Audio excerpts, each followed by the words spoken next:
अस्सलाम वालेकुम students, welcome to Ikraj maths corner.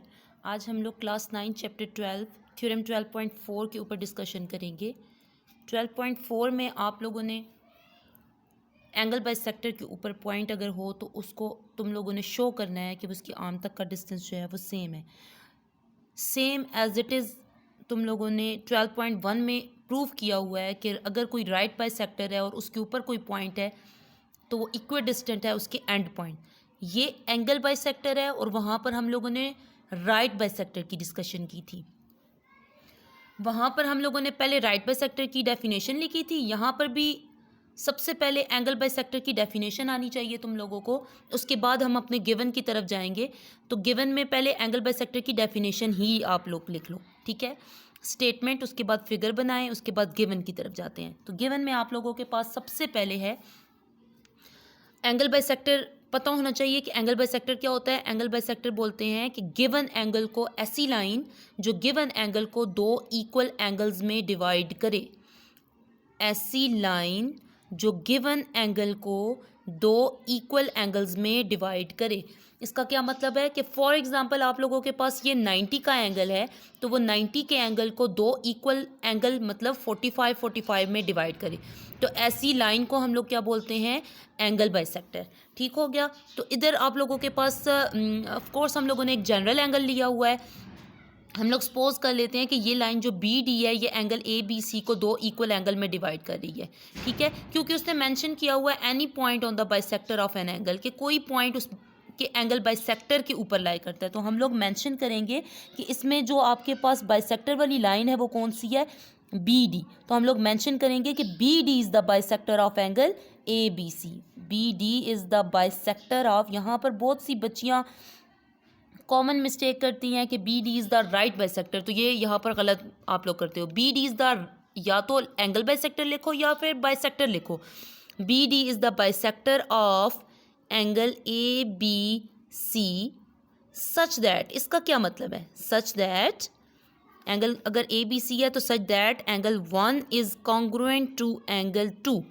BD is the bisector of angle ABC such that angle 1 is congruent to angle 2। अगर आप लोगों के पास एंगल 1 और एंगल 2 कॉन्ग्रुएंट हैं तो वो कहता है कि any point on the bisector of angle, कि कोई बाइसेक्टर है आपके पास एंगल बाइसेक्टर, तो उसके ऊपर कोई पॉइंट, तो हम लोग सपोज कर लेते हैं कि इस बाइसेक्टर के ऊपर कोई पॉइंट P है, ठीक है। तो हम लोग यहाँ पर ये पहले बाइसेक्टर की डेफिनेशन लिखी, उसके बाद हम लोग बताएंगे कि यहाँ पर क्या है। Let P be any point on BD, कि BD के ऊपर बाइसेक्टर के ऊपर कोई पॉइंट P है और वो आप लोगों ने ये प्रूफ करना है अगर is equi distant from its arms, arms से इक्वी डिस्टेंट है तो आप लोगों ने फिर इसका मतलब है कि प्रूफ करना है कि ये जो पॉइंट P है इस आर्म तक और ये जो पॉइंट P है इस आर्म तक को जो डिस्टेंस है वो सेम है। तो तुम लोग डायरेक्ट जहाँ हम लोगों ने 12.1 में राइट बाइसेक्टर की जो डिस्कशन की थी तो वो तो हम लोगों ने डायरेक्ट बोल दिया था कि कोई राइट बाइसेक्टर के ऊपर पॉइंट है तो उसके एंड पॉइंट तक का जो डिस्टेंस है वो सेम है, तो हम लोगों ने डायरेक्ट उसको ज्वाइन कर दिया था। यहाँ तुम लोग डायरेक्ट ज्वाइन नहीं कर सकते हो। यहाँ पर तुम लोग यूज़ करोगे 13 चैप्टर में शॉर्टेस्ट डिस्टेंस की डेफिनेशन, एक थ्योरम है 13 चैप्टर में। उसमें हम लोग कहते हैं कि अगर किसी पॉइंट से किसी लाइन तक का जो डिस्टेंस होता है अगर वो आप लोग ज्वाइन करो तो वो हमेशा परपेंडिकुलर होगा। तो मैं जब P को इस लाइन से ज्वाइन करूँगी तो ये जो P की P और K वाली जो लाइन है जब इसके साथ ज्वाइन होगी तो वो यहाँ पर परपेंडिकुलर बनाएगी। परपेंडिकुलर बने तो हमें पता है कि यहाँ पर 90 डिग्री का एंगल बनेगा, तो एंगल 3 और एंगल 4 मेंशन किया हुआ है। तो हम लोग यहाँ पर गिवन में ही क्योंकि ज्वाइन करेंगे तो मैं प्रूव कर सकती हूँ कि इसकी आर्म तक का जो डिस्टेंस है वो सेम है। तो draw P K is perpendicular to B A, हम लोग यहाँ पर ड्रॉ करेंगे एक perpendicular line. Draw P K is perpendicular, ये सिंबल परपेंडिकुलर का है, ठीक है, ये perpendicular. P K is perpendicular to B A and दूसरी कौन से परपेंडिकुलर लाइन ड्रॉ की, P L is perpendicular to B C. PL is perpendicular to BC। हम लोगों ने क्या किया, सबसे पहले एंगल बाइसेक्टर की डेफिनेशन, क्योंकि उसने कहा था कि कोई पॉइंट बाइसेक्टर के ऊपर लाई कर रहा है, तो पहले हम लोगों ने एंगल बाइसेक्टर को गिवन में एक्सप्लेन कर दिया कि हमें एंगल बाइसेक्टर गिवन है, angle 1 is congruent to angle 2, जिसका मतलब होगा।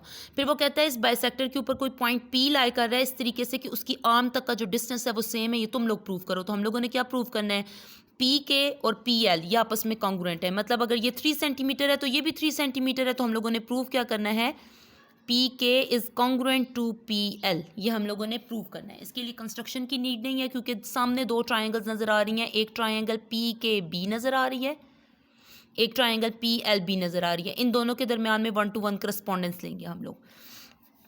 Triangle P K B is 1 to 1 correspondence to triangle P L B. 3 चीज़ें पूरी करनी है ट्राइंगल के अंदर, और गौर से देखो तो पी बी इस ट्राइंगल के अंदर भी है, इस ट्राइंगल के अंदर भी है, तो हम लिख सकते हैं P B is congruent to P B. Reason क्या आ जाएगी आप लोगों के पास, कॉमन। गिवन में देखो तो angle 1 is congruent to angle 2 था, तो angle 1 is congruent to angle 2, reason क्या दे दोगे आप लोग, गिवन। तीसरा एलिमेंट आप लोगों के पास angle 3 is congruent to angle 4। Of course आप लोगों के पास ये राइट एंगल्स हैं, परपेंडिकुलर ड्रॉ किया है तो ये राइट एंगल्स हो गए।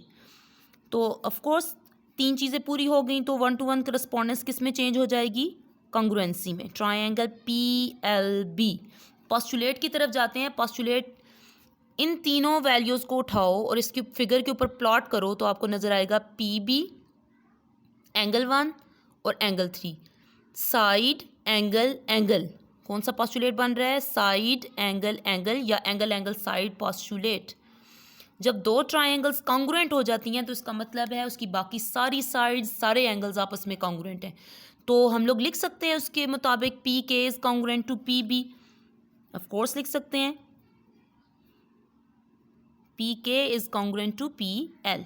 रीज़न क्या आ जाएगी जी, बिल्कुल सही सोच रहे हो, corresponding sides of congruent triangles. Comment करके बताना कि अगर यहाँ पर एंगल्स कॉन्ग्रुएंट होते तो यहाँ पर उसकी रीज़न क्या बनती है, ये आप लोगों के लिए मैं छोड़ देती हूँ। हम लोगों ने यही प्रूव करना था कि P K is congruent to P L, वो हम लोग प्रूव कर चुके हैं। होप सो तुम लोगों को बहुत अच्छे से समझ आएगी। कमेंट करके इसका आंसर, जो मैंने आप लोगों से क्वेश्चन पूछा कि अगर यहाँ पर एंगल्स में मेंशन कर दूँ तो उसकी रीज़न क्या बनेगी, आपके कमेंट से पता चलेगा कि आप लोग कितना सुन रहे हो और कितना आप लोगों को समझ आ रही है। अल्लाह हाफिज़।